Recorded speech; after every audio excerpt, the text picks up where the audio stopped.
Hello everyone, welcome to BPSC study Adda. आज हम भारतीय राज्य व्यवस्था यानी इंडियन पॉलिटी की सीरीज 1 क्लास लेकर आए हैं, जिसमें आप 50 प्रश्न भारतीय राज्य व्यवस्था से जो कि बीपीएससी प्रिलिमिनरी एग्ज़ाम के पॉइंट ऑफ व्यू से तैयार किया गया है। यहाँ पर आप 50 क्वेश्चन का सीरीज, जैसा कि मैं बता रहा हूँ कि प्रत्येक विषय में 50 प्रश्न का एक सीरीज आएगा, जिसके माध्यम से आप जो है एक बेहतर तैयारी कर सकेंगे। तो हमारा इतिहास, बिहार का स्पेशल, ये सारे लेक्चर्स आ रहे हैं और बहुत लेक्चर्स जो है अपलोड भी किए जा चुके हैं, आप उसे देखें। अभी भारतीय राज्य व्यवस्था के हमारा सीरीज फर्स्ट है, जिसके माध्यम से आप 50 प्रश्न की बेहतर तैयारी कर सकेंगे। सो आप सभी से आग्रह है कि जो हमारे कृपया चैनल पर नए हैं वो प्लीज़ चैनल को सब्सक्राइब करें और बेल आइकन अवश्य दबाएं, जिससे कि हर वीडियो का नोटिफिकेशन आपको निरंतर मिलता रहे। So let's start the video. आज का जो पहला प्रश्न होगा कि केंद्र में द्वैध शासन किस अधिनियम के अंतर्गत स्थापित किया गया? तो आपका राइट आंसर होगा भारत सरकार अधिनियम 1935। माफ़ कीजिएगा, केंद्र में द्वैध शासन किस अधिनियम के अंतर्गत स्थापित किया गया? भारत सरकार अधिनियम 1935, ये आपका राइट आंसर है। दूसरा प्रश्न कहता है कि किस अधिनियम के अंतर्गत भारतीय विधान परिषद को बजट पर बहस करने की शक्ति? ये प्रश्न आपका रिपीटेड है, एक साल अल्टरनेट करके ये प्रश्न आ ही जाता है लगभग। तो किस अधिनियम के तहत बजट पर बहस करने की शक्ति प्राप्त हुई? तो बजट पर बहस करने की शक्ति जो है भारतीय परिषद अधिनियम 1892 के तहत प्राप्त हुई थी। तीसरा प्रश्न कहता है कि किस अधिनियम में कोलकाता में सर्वोच्च न्यायालय की स्थापना का प्रावधान किया? तो सर्वोच्च न्यायालय के प्रावधान का स्थापना जो हुआ था वो रेगुलेटिंग एक्ट 1773 के अधिनियम के तहत कोलकाता में सर्वोच्च न्यायालय की स्थापना की गई थी। प्रश्न 4 कहता है कि किस अधिनियम द्वारा भारतीय विधानपालिका प्रथम बार द्विसदनीय बनाई गई? तो प्रथम बार द्विसदनीय की बात की गई है तो वो है 1919 के भारत सरकार अधिनियम द्वारा जो है आपका भारतीय विधानपालिका को प्रथम बार द्विसदनीय बनाई गई थी। किस अधिनियम के तहत? 1919 के भारत सरकार अधिनियम द्वारा। याद रखेंगे, बहुत महत्वपूर्ण प्रश्न है। 5वां नंबर प्रश्न कहता है कि राष्ट्रपति की अध्यादेश निर्गत करने की शक्ति किसमें से प्रेरित है? किस अधिनियम से प्रेरित है? इसे समझेंगे इसे कि राष्ट्रपति की अध्यादेश निर्गत करने की शक्ति किससे प्रेरित है, किस अधिनियम से प्रेरित है? तो आपका राइट आंसर होगा भारत सरकार अधिनियम 1935। ठीक है। 6ठा प्रश्न कहता है कि किस अधिनियम ने भारतवासियों को अपना देश के प्रशासन में कुछ हिस्सा लेना संभव बनाया? मतलब वो कौन सा ऐसा अधिनियम था जहाँ से गुलामी के बाद जो है आपको हस्तक्षेप करने का, अपने मतलब देश के प्रशासन में हस्तक्षेप करने का जो है कुछ हिस्सा संभव बना? तो वो था चार्टर एक्ट जब आया तो 1833। चार्टर एक्ट 1833 में कुछ 2-4% जो है भारत के प्रशासन में हस्तक्षेप कर सकते थे, ऐसा एक्ट में लिखा था, बनाया गया था। 7वां नंबर प्रश्न कहता है कि भारत के संविधान में केंद्र और राज्यों के बीच किया गया शक्तियों का विभाजन किस योजना पर आधारित है? भारत के संविधान में केंद्र और राज्यों के बीच किया गया शक्तियों का विभाजन किस योजना पर आधारित है? तो आप ये जानकर चलें कि भारत सरकार अधिनियम जो है वो भारत के संविधान के लिए रीढ़ की हड्डी कही जाती है, जहाँ पर अधिकतम जो संविधान में जो लिया गया है वो अधिक से अधिक जो प्रावधान है वो भारत सरकार अधिनियम 1935 से लिए गए हैं। तो ये जो राज्यों और केंद्र के बीच जो है शक्तियों का विभाजन का जो मॉडल जो आधारित है वो भी भारत सरकार अधिनियम 1935 पर आधारित है। ठीक है। 8वां नंबर प्रश्न है कि अखिल भारतीय महासंघ स्थापित करने का प्रावधान शामिल किया गया था। अखिल भारतीय महासंघ स्थापित करने का जो प्रावधान है वो शामिल किया गया था किस अधिनियम के तहत? तो वो भी भारत सरकार अधिनियम 1935 ही है, याद रखेंगे। अखिल भारतीय महासंघ स्थापित करने का प्रावधान शामिल किया गया था भारत सरकार अधिनियम 1935 के तहत। अब आगे बढ़ेंगे। 9वां प्रश्न कहता है कि किस अधिनियम ने भारत में संघीय शासन की व्यवस्था दी। बहुत महत्वपूर्ण प्रश्न है, संघीय शासन। तो ये भी भारत सरकार अधिनियम 1935 के तहत ही संघीय शासन की भी व्यवस्था की गई थी। आप याद रखेंगे, भारत में संघीय शासन की व्यवस्था, भारत सरकार अधिनियम 1935 के अधिनियम द्वारा स्थापित संघ में अवशेष शक्तियां किसको दी गई थी? जो 1935 में अधिनियम जो बना था, तो स्थापित संघ में जो अवशेष शक्तियां थी वो गवर्नर जनरल को दी गई थी। ठीक है, अवशेष शक्तियां जो थी वो गवर्नर जनरल को दी गई थी। प्रश्न 11 की ओर बढ़ेंगे। कहता है किस अधिनियम के फलस्वरूप बर्मा भारत से अलग हुआ था? बर्मा भारत से अलग कब हुआ? और वो गवर्नमेंट ऑफ इंडिया एक्ट 1935 यानी भारत सरकार अधिनियम 1935 के तहत बर्मा भारत से अलग हुआ था। याद रखेंगे, बहुत ही महत्वपूर्ण प्रश्न था। 12 नंबर प्रश्न कहता है एक निर्वाचित संविधान सभा द्वारा भारत के संविधान का निर्माण करने का प्रस्ताव किया गया था। किस मिशन द्वारा, किस योजना द्वारा? प्रश्न कहता है, आप प्रश्न को समझ लेंगे तो आंसर मिलेगा। एक निर्वाचित संविधान सभा द्वारा भारत के संविधान का निर्माण करने का प्रस्ताव किया गया था, तो क्रिप्स मिशन योजना आया था। क्रिप्स मिशन के द्वारा भारतीय निर्वाचित संविधान सभा द्वारा भारत के संविधान का निर्माण करने का प्रस्ताव जो पेश किया था वो क्रिप्स मिशन द्वारा पेश किया था। ठीक है, क्रिप्स। कैबिनेट मिशन योजना के अंतर्गत संविधान निर्मात्री परिषद में प्रत्येक प्रांत को आवंटित सदस्य संख्या निर्धारित करने के लिए प्रतिनिधि कितने जनसंख्या के अनुपात में था? तो प्रत्येक 10 लाख व्यक्ति पर यह तय हुआ था कि कैबिनेट मिशन योजना के अंतर्गत आप समझें, संविधान निर्मात्री परिषद में प्रत्येक प्रांत को आवंटित सदस्य संख्या निर्धारित करने के लिए एक प्रतिनिधि जो है कितनी संख्या के अनुपात में होगा? तो 10 लाख पर एक प्रतिनिधि बनेगा। ठीक है, 10 लाख पर एक प्रतिनिधि बनेगा। प्रश्न 14 कहता है कि भारतीय संविधान सभा का गठन किया गया था, तो कैबिनेट मिशन योजना 1946 के अंतर्गत। भारतीय संविधान सभा का गठन किया गया था कैबिनेट मिशन योजना 1946 के अंतर्गत।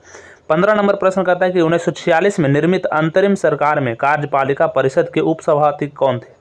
1946 में निर्मित अंतरिम सरकार में कार्यपालिका परिषद के उपसभापति जवाहरलाल नेहरू थे। ठीक है, अंतरिम सरकार में कार्यपालिका परिषद के जो है उपसभापति जवाहरलाल नेहरू थे।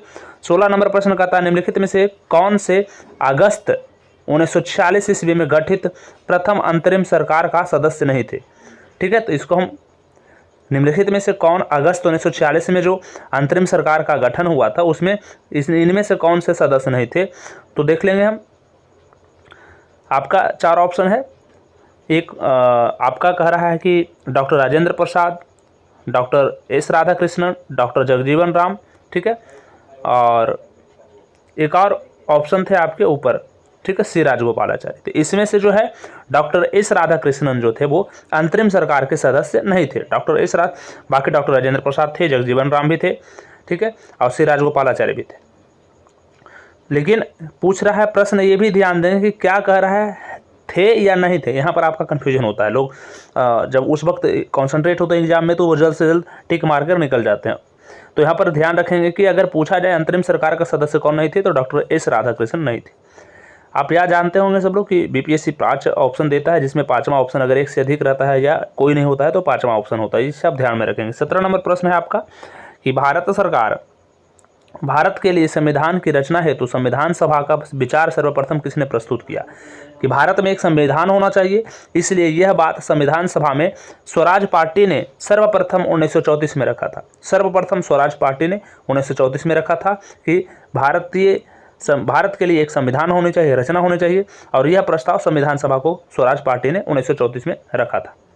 18 नंबर प्रश्न कहता है कि भारत के संविधान का प्रारूप तैयार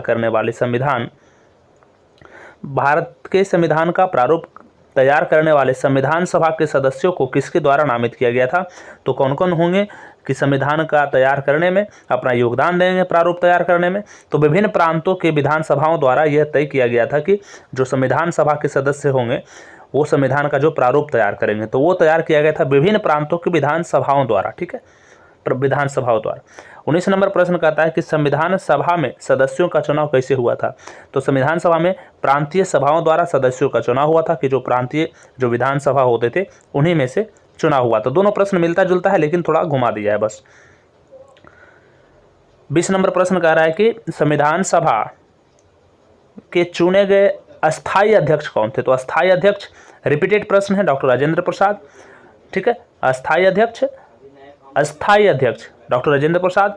21 नंबर प्रश्न, भारत के संविधान निर्मात्री सभा के अध्यक्ष कौन थे? तो भारत के संविधान निर्मात्री सभा के अध्यक्ष भी डॉक्टर राजेंद्र प्रसाद थे। ये आपका राइट आंसर है। 22 नंबर प्रश्न कह रहा है स्वतंत्र भारत की संविधान सभा के अध्यक्ष कौन थे?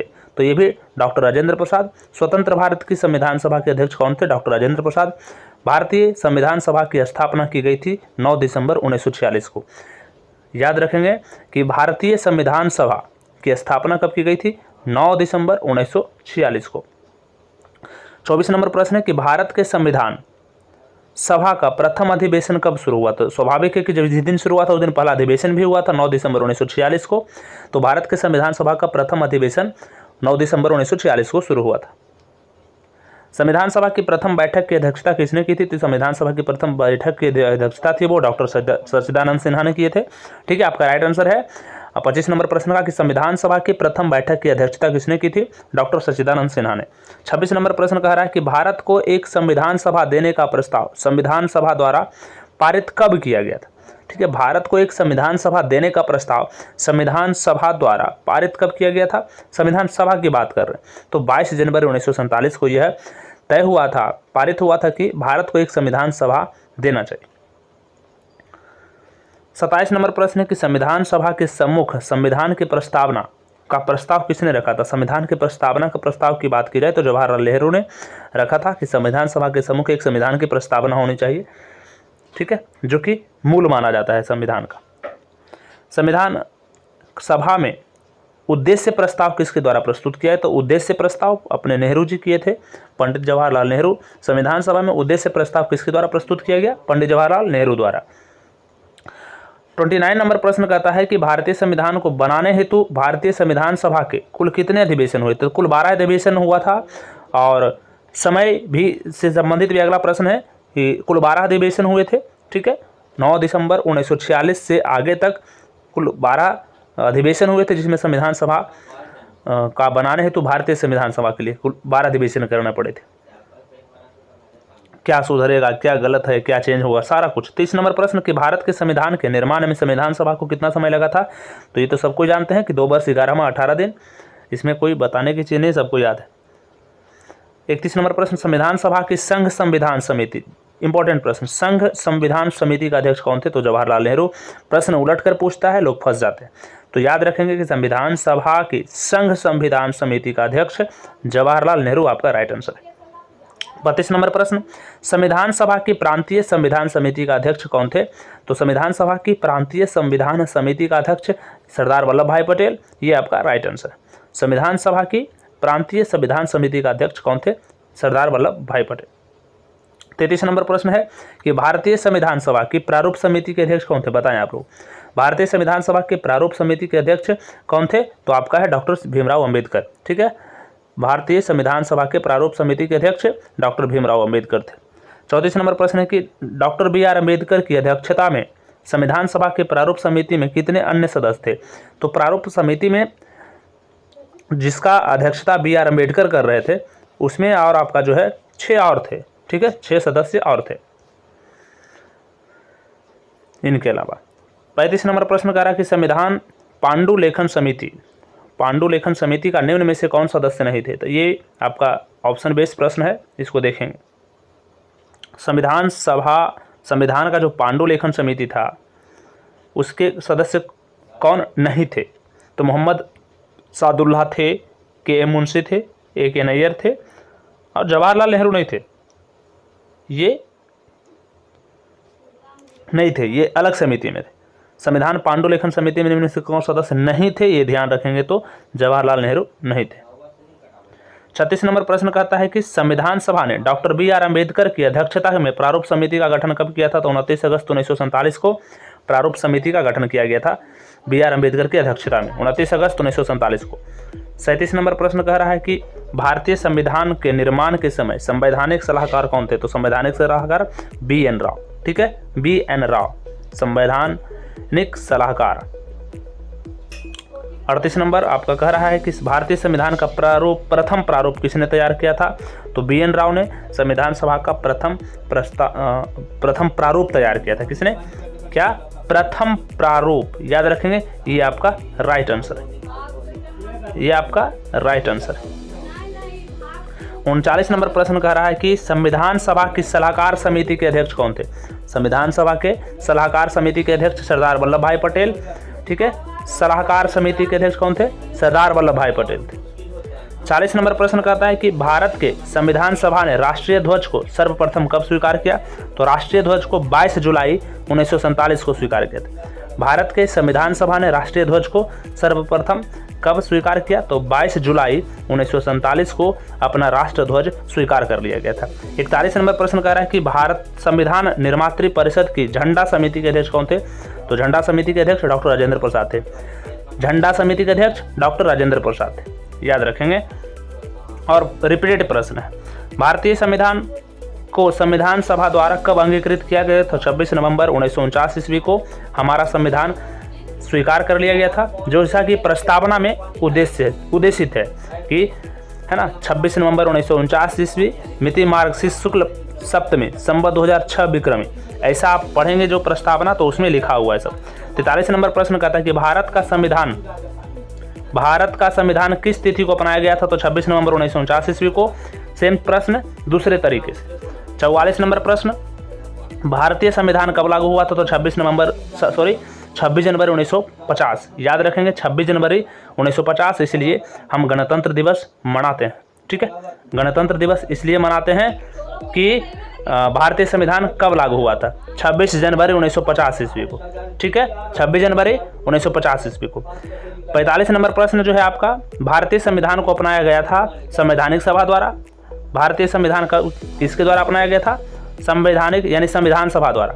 भारतीय संविधान को अपनाया गया था संविधान सभा द्वारा। वो जो सभा बनाई गई थी जिसने यह निश्चय किया कि यह संविधान भारत में लागू होगा। आपका 46 नंबर प्रश्न कहता है कि भारतीय संविधान को 26 नवंबर 1949 को किसके द्वारा अधिनियमित किया गया? सेम प्रश्न, अधिनियमित किया गया या अपनाया गया? केवल आपको भ्रमित करने के लिए ऐसे शब्द का प्रयोग किया जाता है जिसके माध्यम से आप गलती कर बैठे। तो आप याद रखेंगे कि अधिनियमित किया गया था 26 नवंबर 1949 को, किसके द्वारा? संविधान सभा द्वारा। अब 47 नंबर प्रश्न कहता है कि BR अम्बेडकर का संविधान सभा में निर्वाचन हुआ था तो किस प्रेसिडेंसी से? यह प्रश्न आपका रिपीटेड है और महत्वपूर्ण भी कि BR अम्बेडकर का संविधान सभा में निर्वाचन बम्बई प्रेसिडेंसी से हुआ था। कहां से? बम्बई प्रेसिडेंसी से। अब हम 48 नंबर प्रश्न की ओर बढ़ रहे हैं। किस वर्ष में जन गण मन को भारत के राष्ट्रगान के रूप में अपनाया गया? तो जन गण मन को 1950 में अपनाया गया था। ठीक है, 1950 ईस्वी को अपनाया गया था। ये प्रश्न आप याद रखेंगे 1950 में। 49 नंबर प्रश्न है कि भारत सरकार शासन द्वारा राजकीय चिन्ह कब से अंगीकृत किया गया? राजकीय चिन्ह हमारा 26 जनवरी 1950 को अंगीकृत कर लिया गया था, यानी एक्सेप्ट किया गया था। ठीक है, हमारा जो है भारत शासन द्वारा राजकीय चिन्ह 26 जनवरी 1950 से स्वीकार कर लिया गया था।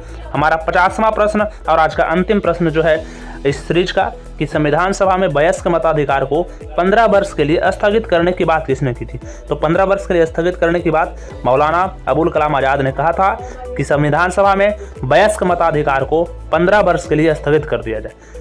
तो माय डियर एस्पिरेंट्स, आप सभी के लिए आज का 50 प्रश्न का सीरीज पूरा हुआ। और अगर आपको इस वीडियो का जो है PDF है, अगर आपको मुफ्त में चाहिए तो टेलीग्राम चैनल पर आप क्लिक करें, यहाँ पर आपका दिया हुआ वहाँ पर आपका PDF मिल जाएगा। और आप हमारे फेसबुक पेज, ट्विटर, इंस्टाग्राम सभी जगह पर जाकर हमें फॉलो करें, जहाँ पर इससे महत्वपूर्ण जानकारी एवं अन्य महत्वपूर्ण जानकारी इन सभी सोशल मीडिया पर हम शेयर करते हैं, जहाँ पर आप अच्छी जानकारी गेन कर सकते हैं। So thank you, all the best. हमारे चैनल को सब्सक्राइब करें और शेयर करें। एक बार फिर से आपसे निवेदन है, thank you, all the best.